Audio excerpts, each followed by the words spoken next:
Whew, what a long day of teaching. Time to reset the classroom and head home. Oh, look at this. I ended the day with 2 points, but the kids ended the day with 5 points. So 2 to 5.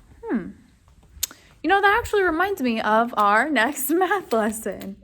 So let's take a look at a little something that we like to call a ratio. So a ratio is when you're comparing two different things. It's a fancy word that just means you're comparing two quantities of items. So I had 2 points and the students ended the day with 5 points. So my ratio would be 2 to 5. It looks almost like a digital time clock with the 2 dots in the middle, that little colon in the middle there. But the way that it's read is you say the number 2, whatever that number is. So if our next, let's say that I'm looking at my jar full of eraser caps. And let's say that for every 3 blue eraser caps, there are 10 orange eraser caps. The ratio would be 3 to 10. So, okay, that's pretty straightforward, pretty simple, right?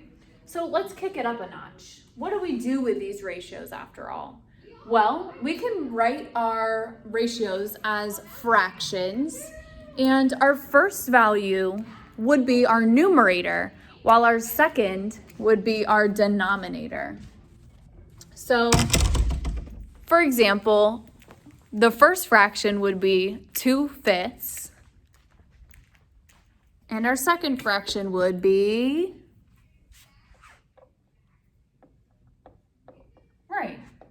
3/10. Okay, Miss Morris, so far so good, nothing groundbreaking, nothing crazy. Love it, awesome. So the next thing we're gonna do to take this up another level, because I know you guys are crushing it, it's a little bit too easy for you guys, is we're gonna look at, and these are the values of our ratios. So the value would be 2/5, the value would be 3/10. If you even wanted to write it as a decimal, like you learned in 4th grade, 3/10. Ooh, but how would we write this as a decimal? Well, I can use what I know to say that 2/5 is equivalent to 4/10. These are equivalent fractions, and they're also equivalent ratios. So that would allow me to record my value as a decimal of 4/10. So let's kind of focus in on what we just talked about with our 2/5 ratio. So how do we pronounce the ratio? How is that pronounced? 2 to 5, right. And our value is 2/5. That's the value of the ratio. And our equivalent ratio could be 4/10, which if we write that as a ratio would be 4 to 10, which would give us the equivalent fraction because these are equivalent of 4/10. 4/10 is equivalent to 2/5. Okay, pretty straightforward, pretty easy, nothing crazy. So,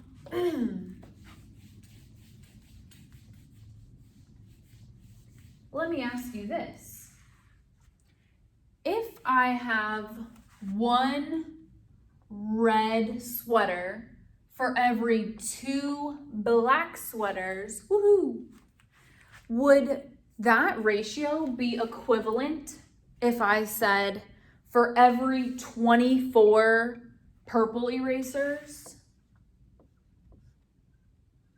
I have 48 pink erasers?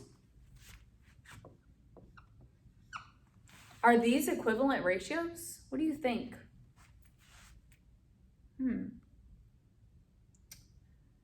Well, I know that in order to get from 1 to 24, I would have to multiply times 24.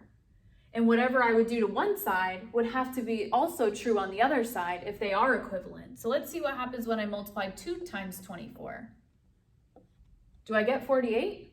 Yes, so that means that these are equivalent ratios.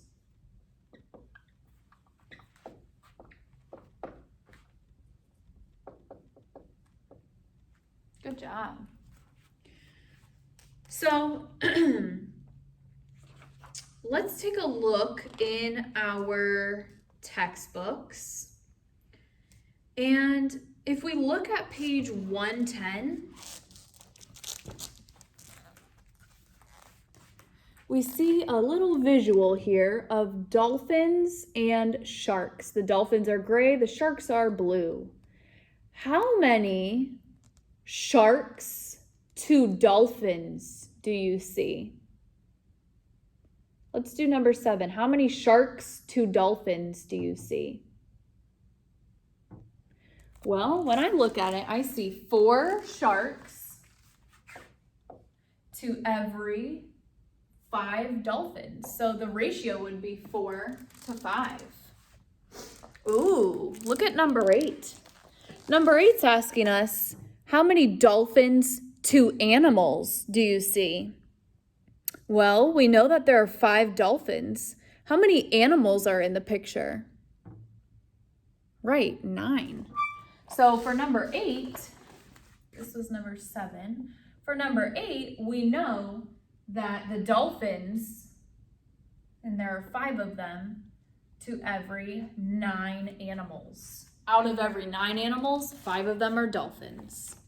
Love that example. Let's take a look at one more example before we move into independent practice in our textbooks. So let's say that I have the ratio 5 to 7. And the question is asking me, is 10 to 21 an equivalent ratio? What do you guys think? So I know that I can multiply 5 times 2 to get to 10. What about this other side? 7 times 3 gives me 21. Perfect.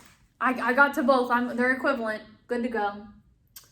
So, oh, what's that? No, yeah, no, they're not equivalent, because if half of it is getting multiplied by 2 and the other half is getting multiplied by 3, that's not equivalent, is it? I would have to be able to multiply this right side by 2 as well, and 7 times 2 would get me 14, not 21. So 10 to 21 is not an equivalent ratio of 5 to 7.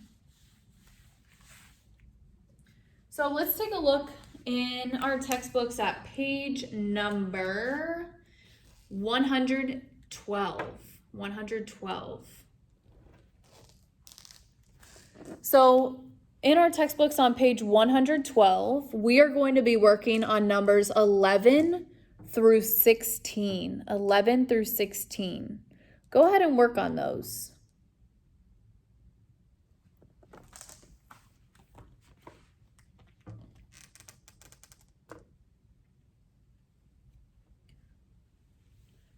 All right, so for number 11, you're mixing the amounts of iced tea and lemonade. Describe how you can make larger amounts without changing the taste. So if I have 2 glasses of iced tea, that's our tea, and 1 of lemonade, you know I love lemonade, and we want to make more of it, but we don't want to change the taste. What do you think we could do? So I know that I can double the recipe, but that the ratio of 2 teas to every 1 lemon has to remain the same. So I could do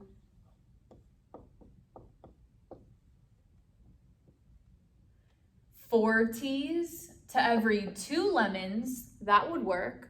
I could add another row, another row, another row, as long as my ratio stays the same of 2 teas for every lemon, then the taste will be the same. The recipe will remain consistent. Try that out on number 12 on your own. For numbers 13 through 16, we're going to go over number 13, and I want you to try the others on your own. So number 13 says, how many frogs to turtles? Write the ratio. How many frogs do you see? 2. How many turtles do you see?